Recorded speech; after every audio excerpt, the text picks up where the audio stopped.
আপনারা দেখছেন AMP news, সত্যের সাথে সত্যের পথে। আর আমি আপনাদের সাথে রয়েছি এসকে রহমান।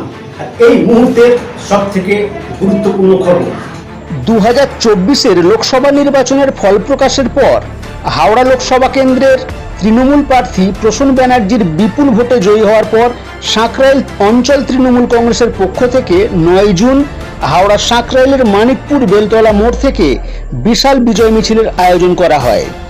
এই বিজয় মিছিলে সাঁকরাইলের বিধায়িকা প্রিয়া পালের উপস্থিতিতে অসংখ্য কর্মী সমর্থক আনন্দে মেতে উঠলেন।